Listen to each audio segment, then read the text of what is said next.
E se tudo o que você aprendeu sobre a realidade estiver apenas parcialmente correto? E se aquilo que chamamos de mundo sólido, concreto, objetivo, for apenas a superfície visível de algo muito mais profundo, silencioso e invisível? Desde cedo, aprendemos a confiar nos sentidos. Aprendemos que ver é conhecer, que tocar é provar que algo existe, que aquilo que não aparece diante dos olhos simplesmente não conta como real. Mas talvez essa confiança tenha sido o maior erro coletivo da história humana. Durante séculos, acreditamos que a matéria era a base de tudo, que o universo funcionava como uma máquina previsível, que bastava dividir a realidade em partes cada vez menores para entendê-la por completo, que o todo era apenas a soma das partes.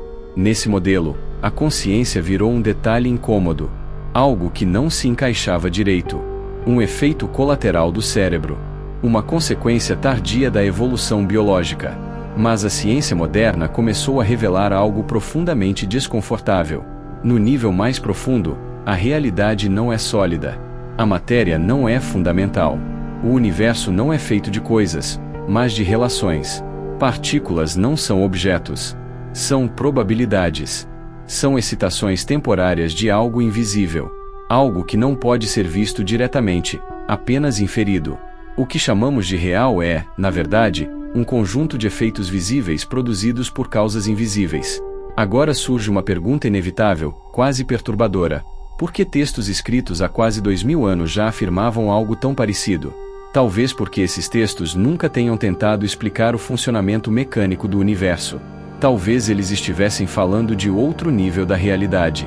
Não de partículas, mas de percepção. Não de mecanismos, mas de sentido. Não de controle, mas de relação. Enquanto a ciência moderna pergunta como o universo funciona, os evangelhos perguntam algo muito mais radical. Como o ser humano se posiciona dentro desse universo? Os autores antigos não separavam ciência, filosofia e espiritualidade. Essas divisões são modernas. Para eles, tudo isso fazia parte de uma única tentativa humana de compreender a realidade como um todo vivo. Eles observavam o cosmos não como um conjunto de objetos mortos, mas como uma estrutura viva, simbólica e integrada. Hoje, cometemos dois erros opostos. O primeiro é ler os evangelhos literalmente, como se fossem manuais históricos, científicos ou morais. O segundo é ler a física moderna como se fosse um novo misticismo disfarçado, cheio de promessas espirituais que ela nunca fez. Quase ninguém faz o mais difícil: comparar níveis de descrição da realidade. E é exatamente aqui que o Evangelho de Tomé se torna explosivo.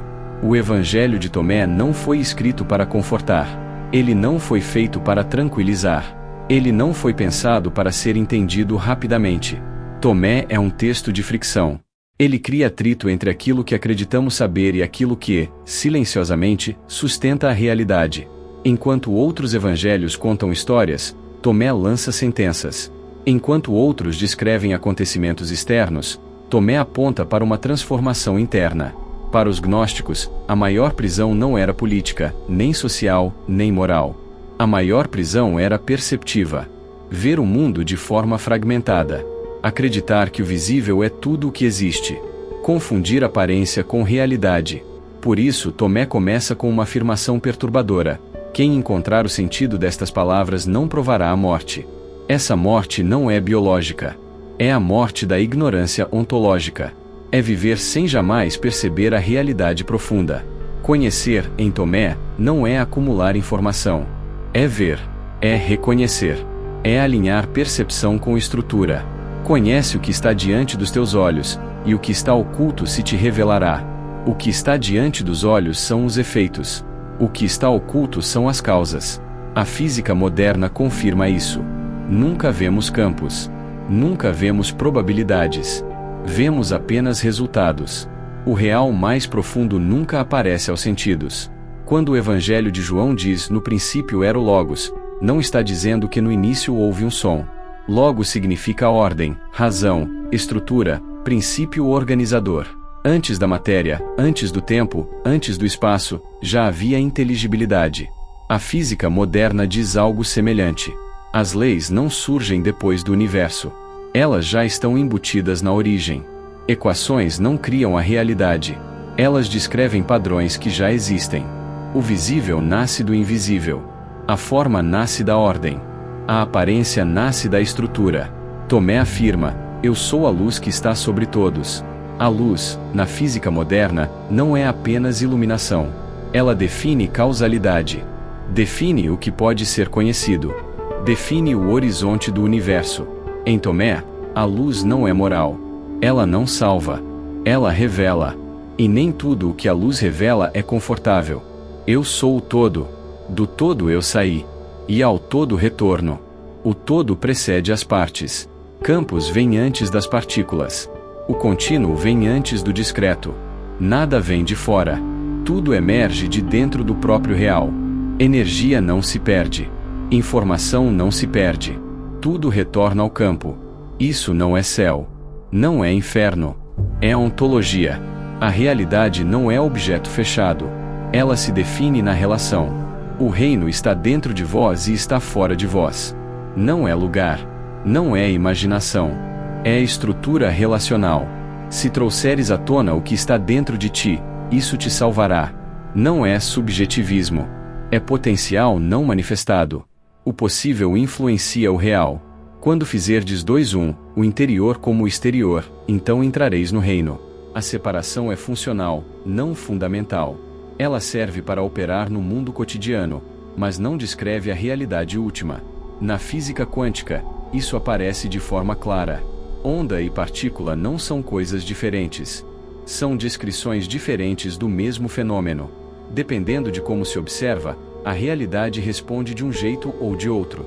O observador não está fora do sistema. Ele participa. Isso não significa que a mente cria a realidade do nada. Significa que a realidade se define na relação. Tomé intuiu isso sem equações, sem aceleradores de partículas, sem linguagem matemática. Ele percebeu que o maior erro humano não é moral, é perceptivo. Quando Jesus diz, no Evangelho de Tomé, se vos perguntarem quem sois, dizei, somos filhos da luz, ele não está oferecendo uma identidade religiosa. Ele está dizendo, vocês pertencem ao mesmo princípio que torna o mundo inteligível. A luz, aqui, não é algo externo. É a capacidade de tornar visível, de revelar, de trazer à forma. A consciência não é um acidente tardio do universo. Ela é uma expressão do próprio Logos. Por isso, Tomé não fala de culpa. Não fala de redenção por sacrifício. Não fala de punição. Ele fala de ignorância. Ignorância não como falta de dados, mas como erro estrutural de percepção. Acreditar que somos separados do todo. Acreditar que estamos isolados em um mundo indiferente. Acreditar que a realidade é algo a ser conquistado, dominado ou temido. Essa ignorância gera medo. O medo gera controle. O controle gera violência.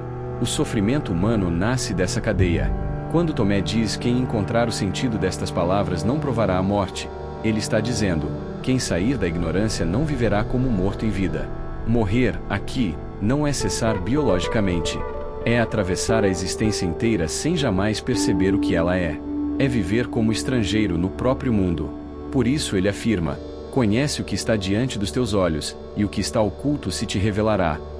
O visível é a porta, não o obstáculo. Mas a maioria das pessoas para no visível e o toma como definitivo. Tomé insiste, a aparência não esgota o real. O reino não vem com aparência. Não se dirá, está aqui ou está ali. O reino está espalhado sobre a terra, e os homens não o veem. O problema não é a ausência do reino. É a cegueira. Campos não precisam chegar. Eles já estão presentes. O que muda é a capacidade de interação. A criança vê o mundo antes de conceituá-lo. Por isso Tomé diz, quando vos tornardes como crianças, entrareis no reino. Não é ingenuidade. É flexibilidade perceptiva. A criança ainda não cristalizou completamente a separação entre sujeito e objeto. Ela ainda participa do mundo antes de se colocar contra ele. A maturidade, como é ensinada, é muitas vezes uma prisão perceptiva. Quanto mais rígidos os conceitos, menos contato com o real. Por isso Tomé não constrói um sistema. Ele lança fragmentos. Cada dito é um choque. Um curto-circuito na percepção habitual. Ele não quer que você entenda. Ele quer que algo desmorone. Quando ele diz, se fizerdes o interior como o exterior, ele está apontando para o colapso da divisão. Dentro e fora não são dois mundos. São dois modos de organizar a experiência. Quando essa divisão cai, o reino se revela. Não porque apareceu algo novo, mas porque a distorção foi removida. Buscar o reino como algo distante é reforçar a ilusão. Por isso, o Evangelho de Tomé desmonta a própria ideia de busca espiritual. Se o reino está dentro e fora, então procurá-lo como algo ausente é não compreendê-lo. Despertar não é adquirir algo, é perder ilusões. É deixar cair a narrativa de separação. Por isso Jesus diz em Tomé: quando conhecerdes a vós mesmos, então sereis conhecidos. Conhecer a si mesmo não é análise psicológica. É reconhecer sua posição no todo. Você não é um fragmento isolado tentando sobreviver em um universo estranho. Você é uma expressão local do todo, vivendo uma experiência temporária de forma. Isso não elimina a dor. Não elimina os desafios. Mas dissolve o desespero metafísico. A morte deixa de ser um abismo absoluto. Ela passa a ser transformação. Nada se perde. Tudo retorna ao campo. Do todo eu saí, e ao todo retorno. Isso não é promessa pós-morte. É descrição da realidade. Assim como a onda retorna ao oceano sem jamais ter deixado de ser oceano, o ser humano retorna ao todo sem jamais ter estado realmente fora dele. O Logos não é um ser. Não é uma entidade. É a inteligibilidade do real. É aquilo que torna possível que algo faça sentido. Viver alinhado ao Logos não é seguir regras. É viver em coerência com a estrutura do que é. Por isso Tomé não oferece conforto. Ele oferece lucidez. Lucidez nem sempre é agradável, mas é libertadora. Ver a realidade como ela é o fim da alienação. O Evangelho de Tomé não termina com uma conclusão lógica. Ele termina em silêncio, porque o Logos não é capturado por palavras. As palavras apenas apontam. O que resta, depois que os conceitos caem, é a experiência direta. E talvez seja por isso que este texto chegou até você agora. Não para convencer. Não para impor crença, mas para abrir uma fresta. Se algo aqui ressoou, não tente transformá-lo em ideia. Observe, sinta, perceba, porque talvez o despertar não seja ir para outro mundo, mas finalmente enxergar este. Se este conteúdo expandiu sua percepção, se você sente que a realidade é mais profunda do que parece, então este caminho continua. Inscreva-se no canal Códigos da Nova Terra. Aqui, cada vídeo é um convite para ir além da superfície. Deixe seu like. Compartilhe este conteúdo com quem sente que existe algo mais. E escreva nos comentários: qual frase do Evangelho de Tomé mais te atravessou? Porque o verdadeiro Logos não se prova, não se impõe, não se explica. Ele se reconhece. E talvez, no silêncio que fica depois destas palavras, algo essencial já tenha começado a se revelar.